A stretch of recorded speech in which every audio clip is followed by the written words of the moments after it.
Hello everyone, this is Indu. I hope you are doing well. In today's video, we will cover how to implement JWT token based authentication.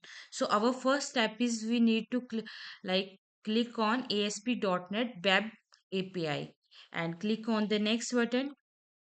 Here you can give the name of the project. For example, we are implementing JWT, so we can write here JWT token and click on the next button and click on the create.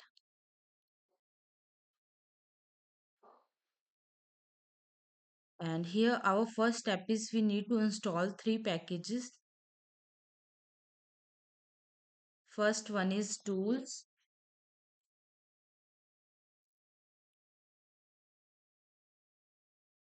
First one is this Microsoft Anti-Framework Core. Second one is the tools, and third one is the SQL Server.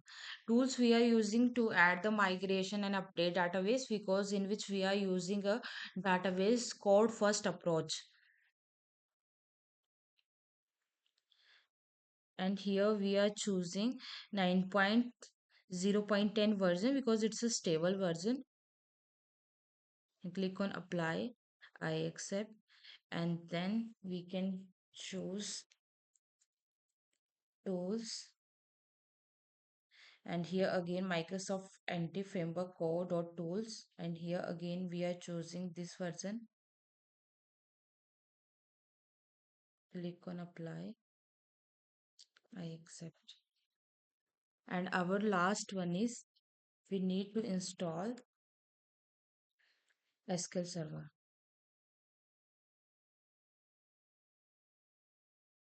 This one, and again we are using same version, this, and install.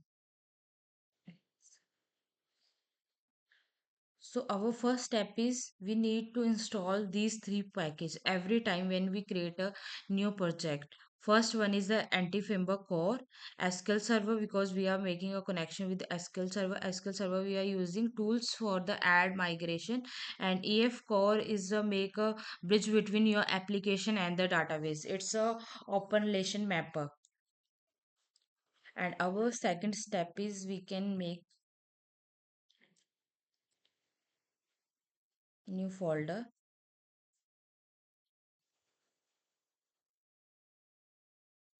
Here we can write all our tables.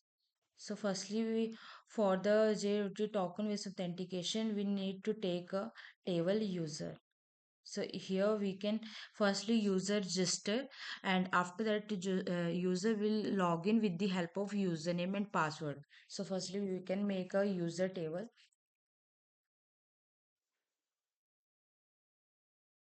So here we can take public int id. Id is the auto generated and primary key. Second one is the public string first name.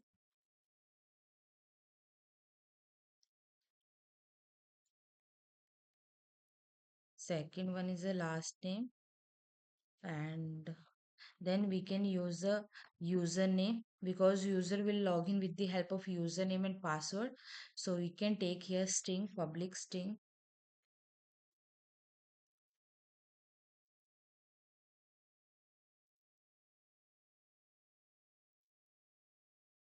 It's set.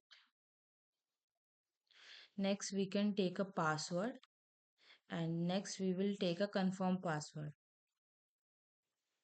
When user register, we can check confirm password and password is same, then user register, otherwise it will give a error. And last one, we can take a role, like what is the role of the user? Is user admin, or is user a employee?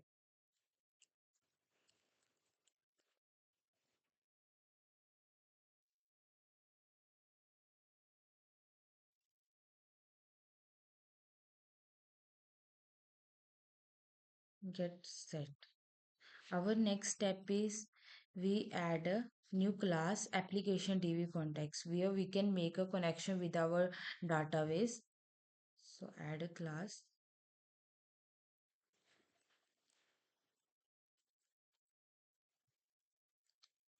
application DB context. Here we can insert DB context. This is a provided by anti-framework core. So you can see here giving error because it's giving an option to import this namespace. So here we are with the help of using keyword we can import this namespace. So this is also important question why we use a using keyword. So using keyword is used to import the namespaces and remove the unmanaged resources that we are not too longer to use. So here firstly we need to make a constructor public application db context, and here we can inject our db context for dependent with the help of a dependency injection.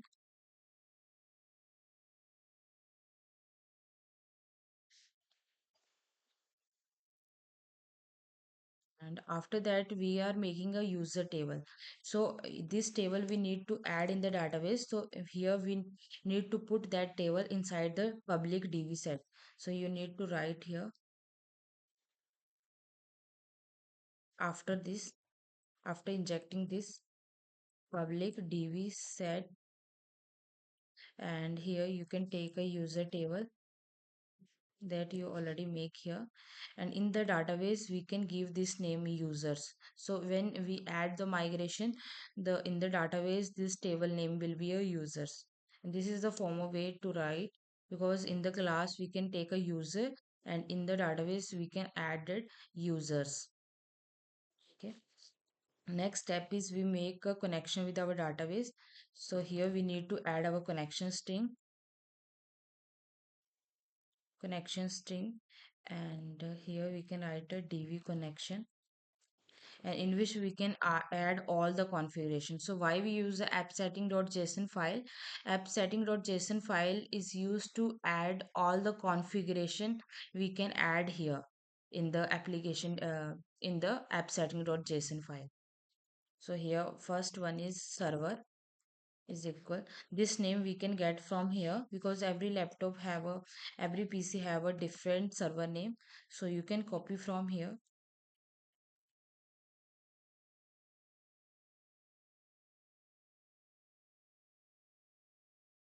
this one.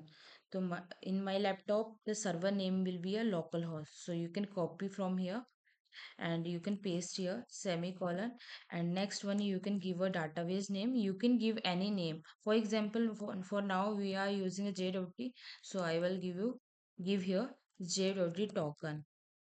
This is the database name. And next one is we need to write here integrated security for the security purpose. Integrated security is equal to true. And next one is a multi trust server certificate is equal to true. It means we are we can make a trusted connection. Trust server certificate is equal to true.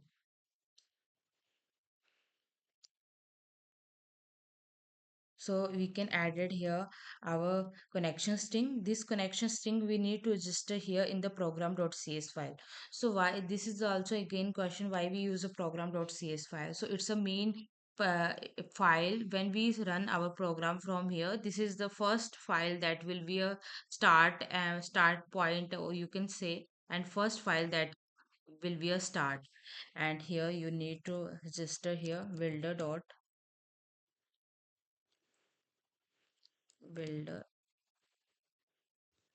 builder dot services dot add db context.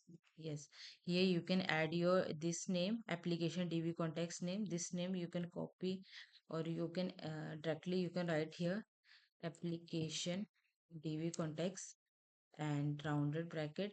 Inside this you need to write options, because we using here SQL server option this one, and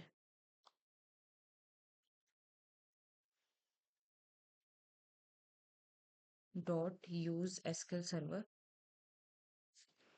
use SQL server,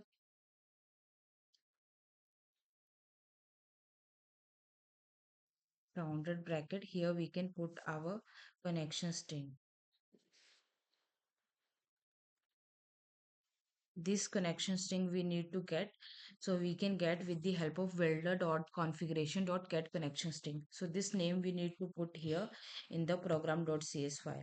So you need to write here welder.configuration.get connection string, and here we can put inside the commas this name. You can copy from here and we can paste here.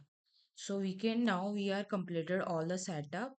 Here we can added the connection string in a app setting.json file. So this is an important question, like why we use the app setting.json file, so in which we can add all the configuration later. Like if you use a JWT key, so we here we added our keys and anything, any file that is used in the whole project, so that we will give that file path here. So this is used for the configuration, and this is the first file that will be a start when we are starting our program or application. And here we can make this class user. Here we can take a user first name, last name, username and password. And you, when we are login, so user will be login with the help of this to with the help of username and password. We also make a DTO, login DTO. So here we need only username and password. So public string.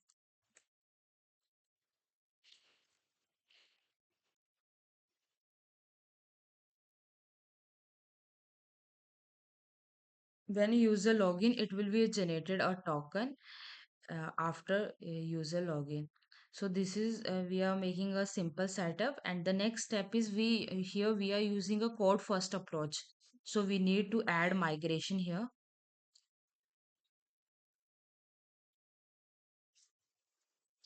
Add my migration init load, because we are first time we are added migration, that's why you are writing here initial load.